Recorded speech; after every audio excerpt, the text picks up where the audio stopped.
Mi madre y yo somos de una religión llamada Adventistas del Séptimo Día y viajamos por todo México profesando en otras iglesias.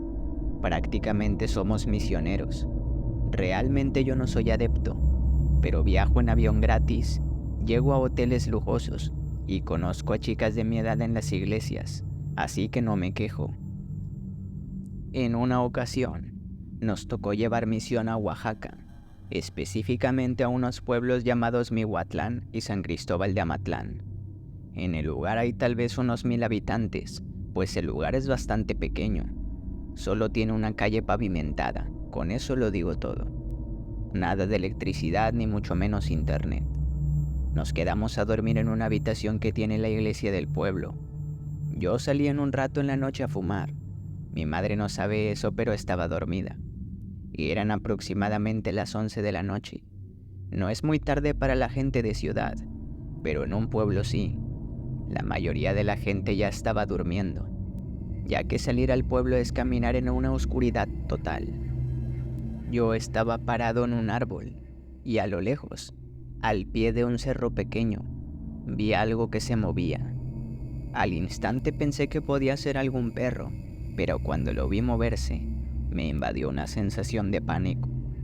La silueta se tambaleaba y venía hacia mí. Yo me quedé helado, y cuando se acercó más a donde yo estaba, observé que era una mujer anciana. Me dijo algo en zapoteco, idioma local de la región. Obviamente no entendí nada. Se abalanzó sobre mí, así que forcejeé hasta soltarme y salí corriendo de aquella iglesia. Me quedé ahí unos minutos observando por los ventanales.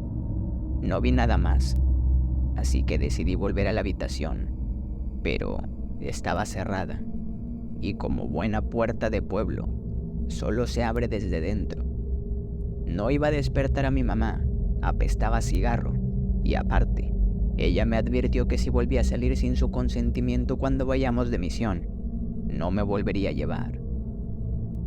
Yo tenía las llaves de un auto que nos prestaron para movernos por el pueblo, pero tenía miedo de salir. Sin embargo, no me quería quedar en la iglesia, porque la puerta no tenía llave, ni forma de cerrar con algún cerrojo. La puerta se abría hacia afuera.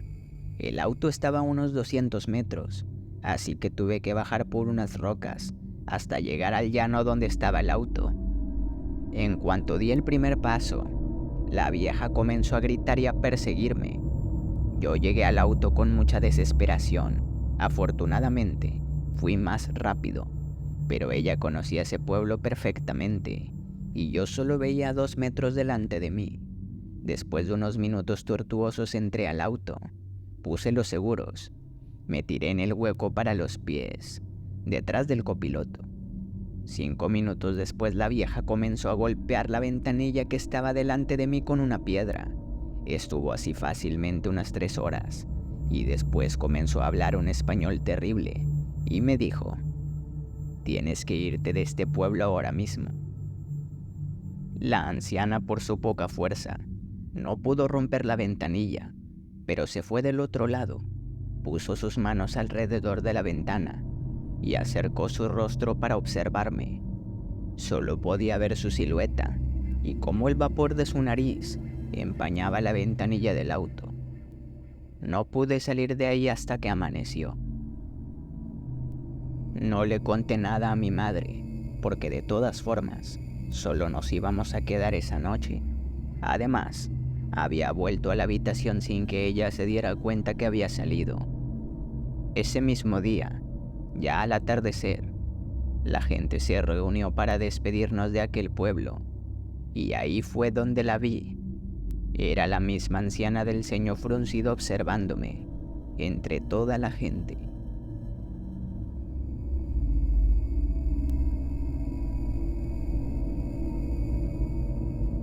En el año 1535, en Pozán de Vero, cerca de los Pirineos, donde los inviernos son duros y el frío impera, tuvo un lugar esta curiosa historia. No es de extrañar que, en los parajes donde el clima es más despiadado, las leyendas sobre ánimas, apariciones y sobre todo brujas afloren. La soledad y los temporales sin duda hacen volar la imaginación. Los vecinos llevaban días atemorizados debido a unos extraños ruidos que habían escuchado sobre sus casas. Según decían, algo grande y pesado saltaba de un edificio a otro al anochecer, pisoteando las tejas y derribando muchas de ellas que caían al suelo, haciendo ladrar a los perros que las oían caer. Esto podría deberse quizás a los fuertes vientos que azotaban la región, que bien serían capaces de arrastrar algunos objetos de aquí para allá, y desde luego tenían el empuje suficiente para levantar una teja. Pero eso es todo lo que se necesitaba, una simple duda. Una pequeña posibilidad basta para achacar un hecho incomprensible a un fenómeno sobrenatural. No se sabe bien quién fue el primero en contarlo, pero el caso es que, al cabo de unas semanas, todo el mundo decía haber visto a la responsable del desvelo de los lugareños, que era nada más y nada menos que una enorme cabra negra, una bestia que trotaba de techo en techo, haciendo sonar sus patas en los tejados hasta que salía el sol. El miedo a que la cabra les visitara durante las noches desvelaba y preocupaba a las personas de Pozán del Vero, haciendo que se encogieran de preocupación mientras esperaban un ataque que nunca llegaba durante las noches. El Rollo era un muchacho muy extraño. Todos lo llamaban así, debido a sus cabellos rubios, que relucían en la lejanía cuando escapaba corriendo de la escena, después de su última diablura. Se divertía lanzando piedras contra jarrones, macetas y ventanas, causando destrozos allí por donde iba. Siempre con la ropa sucia y con incontables rasguños recuerdo de sus travesuras. Era el terror de los pequeños y mayores, que no encontraban la forma de domar a aquel niño rebelde e inquieto. Una noche de marzo, los dos personajes más temidos de Pozán se fueron a encontrar. El Rollo, lejos de dormir como sus padres le habían ordenado, se entretenía mirando por la ventana, mientras planeaba su próxima travesura. El sonido de algo rebotando en los tejados era lo único que rompía el silencio, y cada vez se oía más cerca. Lejos de asustarse, preparó en su mano una de las pequeñas rocas que siempre guardaba en su bolsillo, y esperó paciente a que lo que fuera que hacía aquel ruido se pusiera a tiro. No tardó en hacer aparición una descomunal cabra negra, como el azabache, que saltaba de teja en teja haciendo gala de agilidad y soltura, con la que estas bestias trepan los riscos de los montes.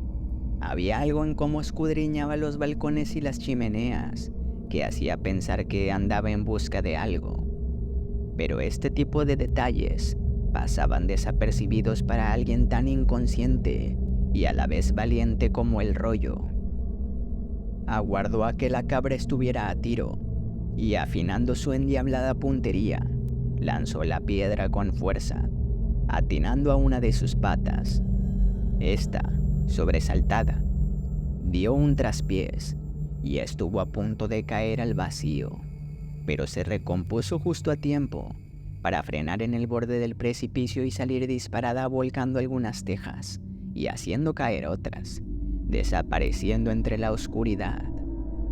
Sus padres subieron a su habitación alertados por el escándalo, y les platicó lo ocurrido. A la mañana siguiente, no quedó nadie más en el pueblo que no hubiera oído y contado la historia del Rollo, que fue lamentada y celebrada a partes iguales. Por un lado, se confirmaban los rumores de la extraña cabra negra que saltaba de casa en casa, lo que atemorizó a los más supersticiosos, y por el otro bando, un chiquillo le había hecho frente, lo que instó a muchos a no dejarse asustar por el siniestro animal. Pero los ánimos se tornaron en sospecha cuando Dominica, la partera, amaneció cojeando. La idea que la anciana fuera en realidad el chivo que había estado aterrorizando al pueblo y al que el muchacho había herido en la pierna, explicaba su súbita cojera, lo que los ojos de la mayoría de los vecinos bastó para acusarle de brujería. El rumor se extendió con rapidez, y no pasó mucho tiempo hasta que la gente comenzó a culparle de todas las desgracias que les acontecían, acusándole de practicar maleficios y de ser esposa del diablo. En 1534 se crearon los contrafueros de Pozandevero, un tribunal civil en el que los acusados de practicar la magia podían ser condenados sin pruebas, siempre y cuando hubiera un consenso generalizado que lo respaldara. Numerosos vecinos acusaron a Dominica, así que fue entregada a la Inquisición, quienes le torturaron y ejecutaron en Zaragoza. El Rollo, por su parte, se formalizó todo lo que fue posible, y no tardó en tener varios hijos, todos rubios como él, cuyo comportamiento aún era muy cercano a como él fue en su juventud. Todo en Pozán siguió como siempre. Por el día los hijos del Rollo atemorizaban a los vecinos con sus trastadas, y por las noches todos se estremecían al oír cómo el viento movía las tejas, pensando que quizás el espíritu de Dominica hubiera vuelto para vengarse de ellos, trotando de tejado en tejado, atormentándoles por haberla enviado a la horca.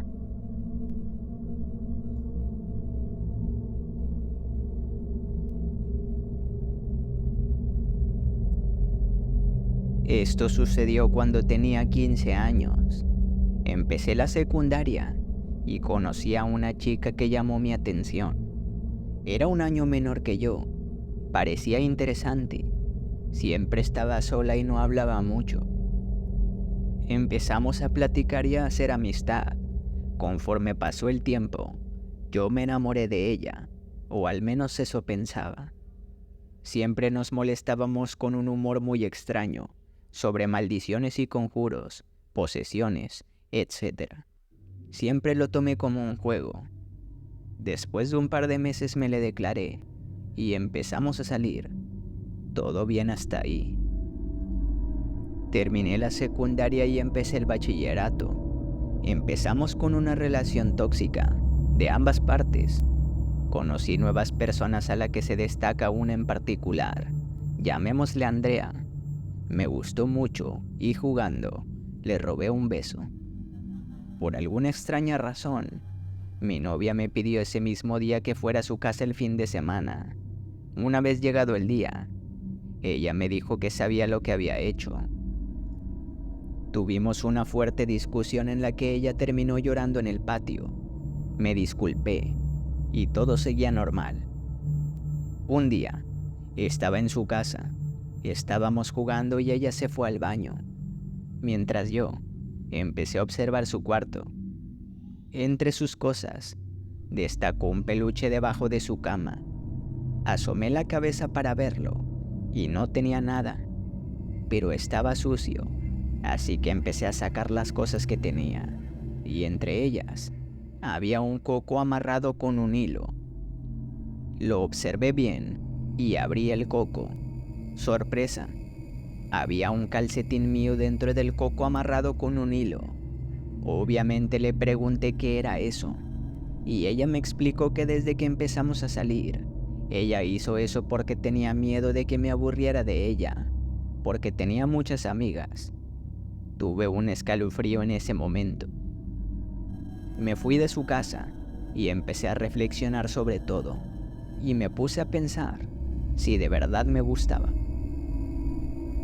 Estaba muy confundido, así que duramos un par de semanas más, hasta que ella empezó de nuevo con su toxicidad, mencionándome cada que podía que solo era suyo. Decidí hacerme una limpia y terminar con ella. Cuando lo hice, ella me dijo estas palabras: siempre te acordarás de mí, aunque sean sueños. Lo dejé ahí. Tiré todas sus cosas, excepto un cuadro de un dibujo desde antes que fuéramos novios, porque en verdad era muy bonito. Pasó otro año más, y por alguna extraña razón, yo no podía olvidar a esa chica. Mi abuela llegó de visita, y cuando entró a mi cuarto, me dijo que algo no le gustaba. Agarró el cuadro y lo rompió. Dentro del cuadro había un hilo rojo. Mi abuela lo quemó. Esa misma noche tuve un sueño donde peleaba con una especie de bruja. Cuando desperté, mi sábana tenía sangre y mi espalda quedó con unas cicatrices profundas. Tenía toda mi piel cortada en forma de arañazos. Hasta el día de hoy, aún tengo las cicatrices en mi cuerpo. Creo que serán marcas de por vida. Y la chica al final tuvo razón, pues esas marcas me harán recordarla para toda mi vida. Si te gustaron los relatos, no dudes en dejar tu like y compartir tu opinión en la sección de comentarios, que siempre será un gusto leerte. Y recuerda seguirnos para más contenido atemorizante. Claro, si te atreves.